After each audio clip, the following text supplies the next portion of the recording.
안녕하세요. 하루필스 말씀 충전 하필큐티 조종환입니다. 오늘 함께 나눌 하나님 말씀은 사무엘하 2장 1절에서 11절까지 말씀입니다. 이런 일이 일어난 뒤에 다윗이 주님께 제가 유다에 있는 성읍으로 올라가도 됩니까? 하고 여쭈었다 라고 이야기합니다. 그러자 주님께서 그에게 올라가라고 이렇게 허락을 하십니다. 다윗이 다시 여쭙니다. 어느 성읍으로 올라가야 됩니까? 주님께서 헤브론으로 올라가라고 알려주십니다. 이렇게 우리가 다윗이 왕이 되는 과정들을 보면 하나님께서 주시는 그런 마음들을 정직하게 아주 성실하게 지켜감과 동시에 사람들의 마음을 직접 이제 만져줄 수 있는 그런 깊은 슬픔을 공유하는 모습을 보여줬고, 그리고 어디로 가야 되는지 질문하는 과정들을 우리가 살펴보면 계속해서 여쭈었다 이렇게 이야기되고 있는 걸 보게 되죠. 사실 이제 다윗의 이 행보 자체가 그저 하나님께 묻고만 가고 있는가 질문이 들 정도로 다윗이 헤브론으로 가는 것은 당연해 보였어요. 왜냐하면 이제 그 두 아내를 데리고 갔다라고 하는 여기에서 이제 우리가 힌트를 좀 얻을 수가 있는데, 이스라엘 여인 아히노함과 또 갈멜 사람 나발의 아내였던 아비가일이 함께 올라가게 되었다라고 이야기해요. 우리가 이제 나발의 이제 미련함 때문에 나발이 죽었고, 그리고 아비가일이 아내가 되는 과정들을 우리가 살펴보았을 때 나발이 단순한 사람이 아니라 그 지역의 유지였을 것이고, 그리고 이제 나발이 갈렙 사람이었단 말이에요. 그렇다면 이제 갈렙 족속의 유지였다는 말이고 큰 거대한 부자였다는 것을 우리가 생각을 해본다면, 이 아비가일과의 결혼은 이 경제적 이고 그리고 군사적인 매우 큰 결합을 이루는 그런 공동체가 만들어지는 과정이었을 거란 말이에요. 그랬을 때에 이 갈렙 족속이 자신의 유산으로 받은 땅이 어디냐면 헤브론입니다. 그러니까 지금 아비가일이 나발의 아내였었지만 그 아내를 다윗이 취함으로써 이 나발 족속, 그러니까 나발 가문을 흡수하게 되었고, 그 흡수한 갈렙 족속이 유산으로 받았던 헤브론을 첫 번째 행선지로 삼는 것은 매우 정치적으로도 타당한 이야기였어요. 그리고 이제 이 이스라엘 여인이라고 하는 것도 이제 유다 지역의 여인이라고 하는 말이니까, 유다 지파 갈렙 족속이 유산으로 얻은 그 땅으로 가는 것은 매우 정치적으로도 현실적으로도 타당한 그런 일이었을 겁니다. 그런데 이 헤브론으로 가는 어떤 정치적 타당성, 이런 것들에 대해서 이야기하고 있는 것이 아니라 하나님께 질문함으로써 움직이고 있는 다윗을 강조하고 있단 말인 거죠. 이렇게 하나님께서 응답하시고 역사하실 때에도 우리가 일반적 시각에서 당연히 해야 할 만한 선택들에 대해서 하나님께서 허락하시고 그런 길들을 열어주셔서 아주 탁월한 왕권을 시작하는 장소를 이루어 가고 있다는 것을 우리가 보게 됩니다. 다윗은 자기 부하들과 그들의 온 가족을 데리고 함께 올라가서 헤브론의 여러 성읍에서 살도록 하게 됩니다.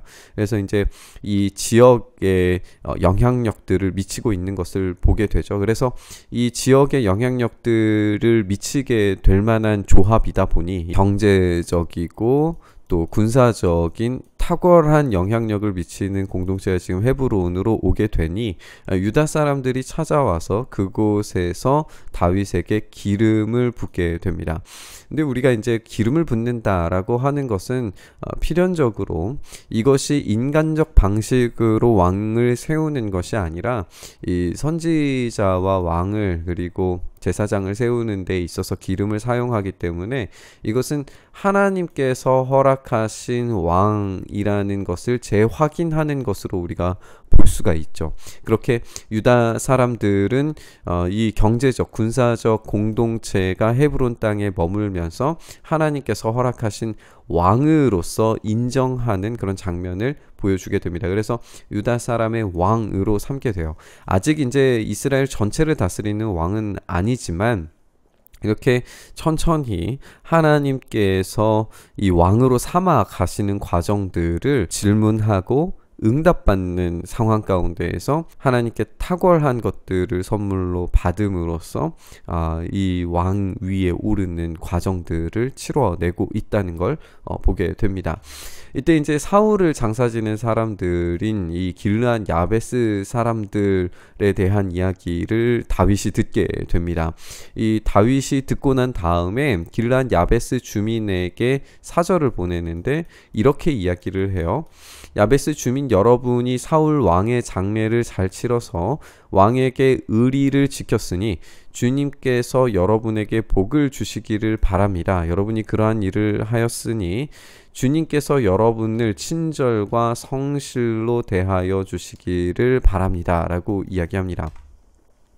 이제 우리의 성경에서는 의리와 성실이라고 그렇게 번역을 하고 있는데 이것이 이제 하나님의 성품과 맞닿아 있는 인자와 진실함입니다. 하나님의 성품을 이야기할 때 헤세드와 에메트를 이야기하는데 지금 길르앗 야베스 사람들이 사울 하나님께서 기름 부으신 왕에게 이렇게 인애와 진실로서 대했다라고 하는 사실을 확인하고 또 그것에 대해서 칭찬함으로써 지금 길르앗 야베스 사람들을 칭찬하고 회유하는 것으로 보여져요.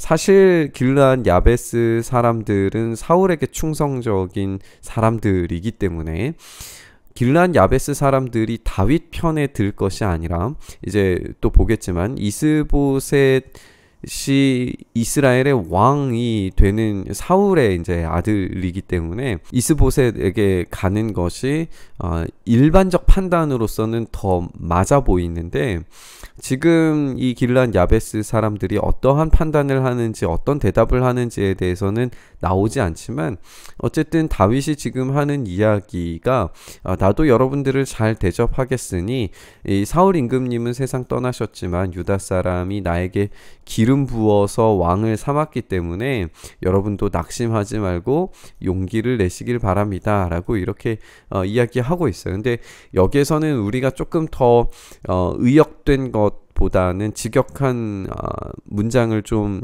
읽는 것이 더 중요해 보일 것 같은데 물론 이제 용기를 내기 바랍니다 라고 번역이 가능하지만 용사가 되십시오라고 이렇게 이야기하는 편이 이 본문의 구조상으로는 더 어울려 보여요. 왜냐하면 길르앗 야베스 사람들에게 이제 이스보셋에게 가서 충성하지 말고 이제 용사가 되어서 나를 섬기는 용사들이 되어달라라고 하는 그런 의미로 읽는 것이 더 적절해 보이거든요. 그러니까 지금 다윗은 사울에게 충성스러웠던 사람들조차도 자기 편으로 포섭하고 있어요. 그러니까 지금 이스라엘 왕이 될 어떤 첫 번째의 역할을 이렇게 통합의 정치를 보여주는 그런 모습을 보게 되는 거죠.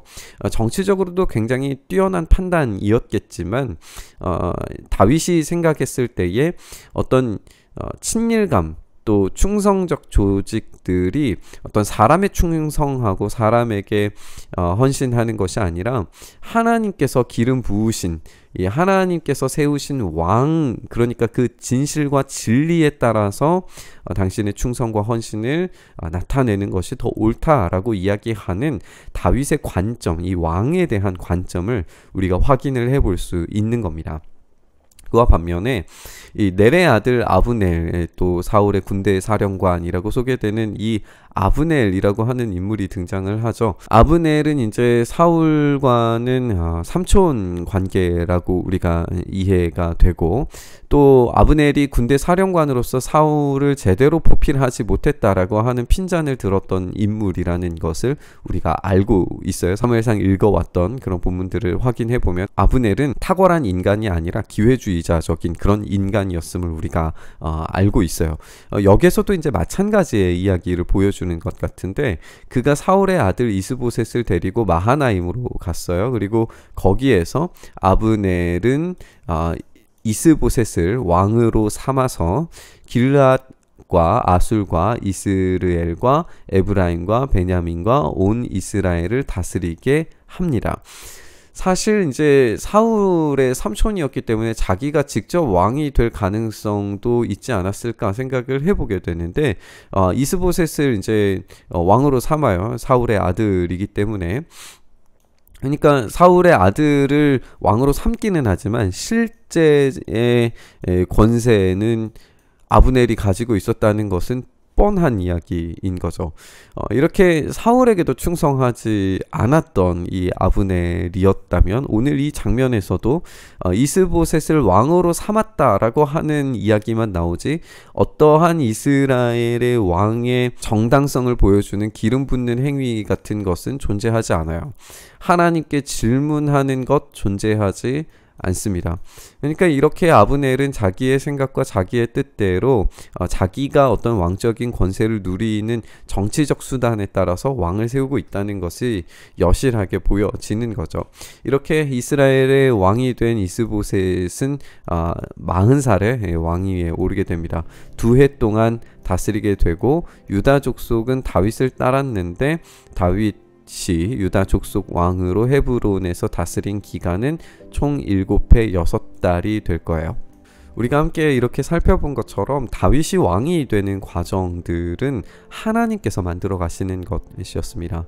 그리고 그에 대한 적절한 반응은 다윗이 하나님께 질문하는 것으로부터 완성되어져 갔어요.